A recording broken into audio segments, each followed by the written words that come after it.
Welcome to another video in our Impact series. I'm Henrik from Membrain, and this is where we explore how the art and science of B2B sales come together to drive real, measurable impact. Today, we are looking at various ways you can structure your prospecting efforts depending on your strategy, your organizational needs, and your bandwidth as an organization to set things up effectively. There are a lot of different ways to approach prospecting. You can go super detailed with a fully prescriptive step-by-step sequence. Think email templates, call scripts, playbooks, all the tools and utilities you need. And that approach can be great once you've really figured out what works.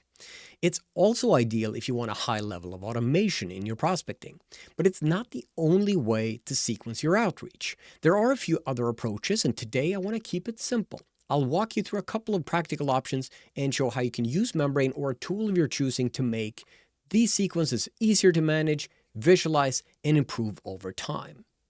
We're going to take a look at 3 different types of prospecting workflows: cold, medium, hot, a manual prescriptive process, and then the same process but highly automated with branching logic. So let's jump in and see what this can look like. The cold, medium, hot approach. We're looking at a prospect in Membrain, and it could look like this. We don't even have a sequence. If you're used to Membrain or have seen similar sequence tools, we've started even simpler here. So this is just a way to get, all right, we had an inbound lead come in here on March 2nd. All right, and I picked up, as the salesperson here, I picked up the phone and I got a conversation right off the bat, but we didn't get a next step in place, let's say. We still have done all of the sort of smart things you should do as an organization in terms of qualifiers. We know what a good fit looks like, right? So that should help us prioritize a little bit. And depending now on the signals I got in that conversation, I may choose to put this prospect in one bucket or another. So here, we've just kept it very simple and added a prospect temperature gauge, a lever you can pull. So this is a very simple way to say, okay, we had this activity here 123 days ago, but should I act more urgently on this, or is that maybe a fine cadence if the timing wasn't right at that point? So on this one, we've then built a 3 temperature picker that I can select here, which will change the status of this prospect. So if this prospect, if I on that phone call got the note to say, wow, there's really something here, I should stay on top of this, I would just subjectively put this at a hot prospect. And now we're seeing something come up very clearly on the screen here.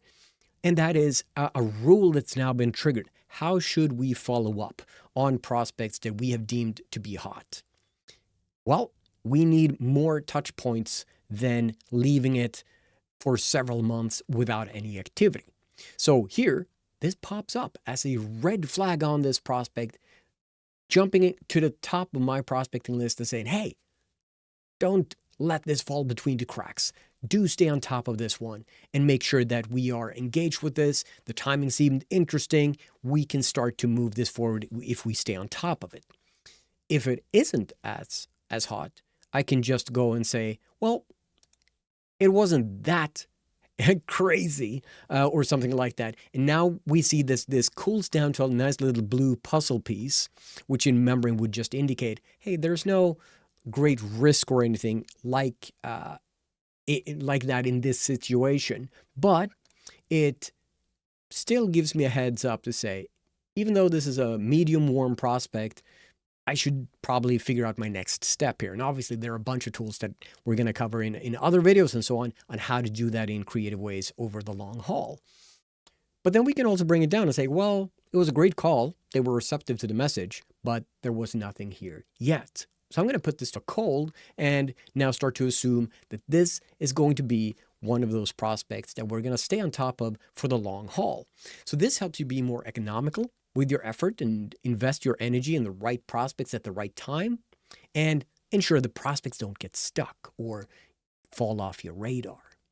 So the second version of this, and obviously, by the way, as the engagement changes and so on, you could just at any time adapt that temperature, move them up and down as needed to ensure you capture where they currently are. But let's move this prospect to another process, as the chefs on TV have made some preparations here. So let's zoom in a bit so you can see more clearly what's happening. I'll change this now from this simple cold, medium, hot process to, and we have a few different ones here, but I've created a structured cadence, and then we're going to look at that third one, an automated and dynamic cadence sequence. But let's move it into this one, a structured cadence. All right. So still the same prospect, but we've now chosen to tackle this one a bit differently. We can see here we have clearly outlined steps that we should take. We should start here with a pre-call research and then visit their LinkedIn profile. And then I can move on to sending an introduction email. So this allows me as a sales leader or a go-to-market engineer or a whatever coordinating capability you have in your organization, it allows me or the sales team to start to really design helpful sequences that we know works, right? So in the cold, medium, hot approach, you can learn what is effective, what is working, where can we get even better and crisper in our approach. So once you've figured some of those things out, you can start to really outline these more prescriptive sequences, right? We know we send this introduction email that has a template in it with helpful content and coordinated messaging. We'll wait one day, and then I'll place my first phone call. Wait 2 more days, and then a second phone call. And obviously, this is not intended to be a best practice type of process by any means. It's an example of how you can go about it. Here we wait 3 days more, and we have a personal letter. And now we get into something more challenging, perhaps. And yay, maybe we can get this meeting booked.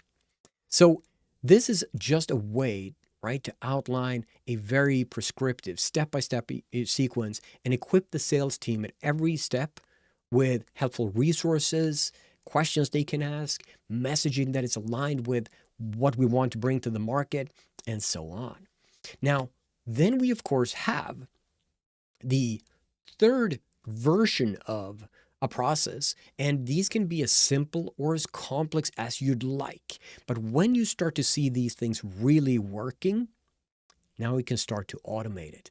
If you start with the automation, you are going to be at the risk of spamming your ideal customers, of burning some bridges potentially, and nobody wants that, right? So typically, although a little bit more boring perhaps, starting with a manual or semi-automated approach while you refine your sequence, your cadence, your way of doing this really, really helps you be effective once you start to automate it. Not just efficient, but effective.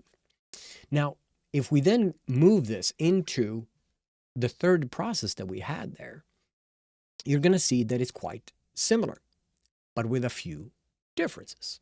So I'll move this prospect, same prospect, right? We're moving it into a different approach.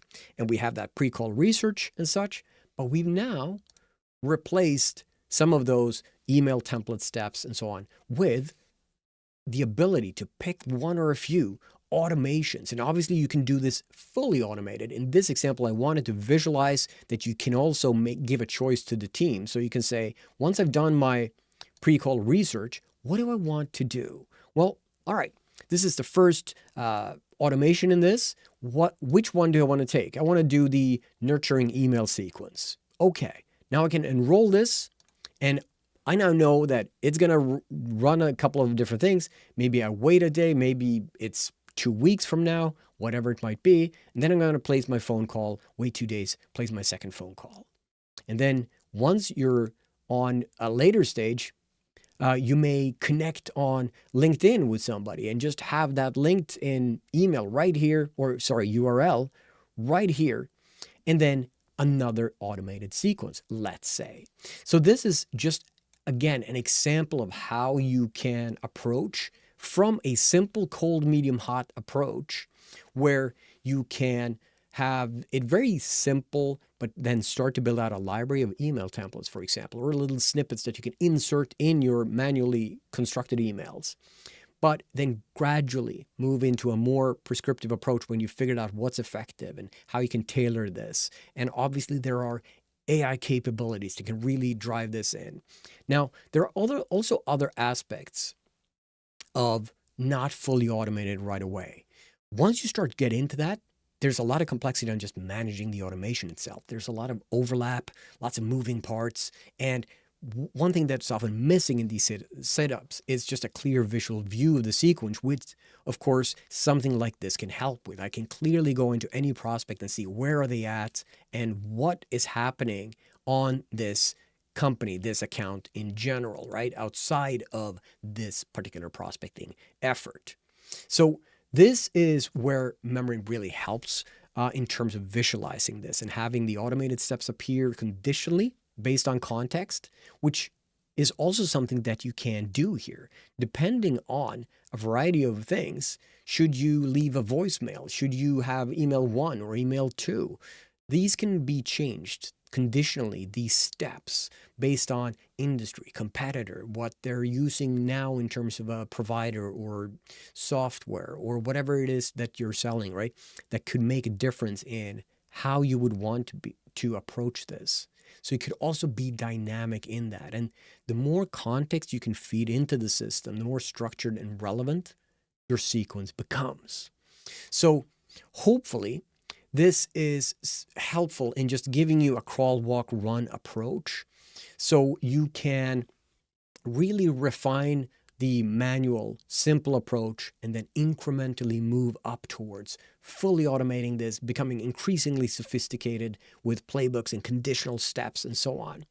So as always, I hope that this was helpful and gave you something practical that you can apply right away. Keep following the Impact series as we are here at Membrain continue our journey with you to elevate B2B sales.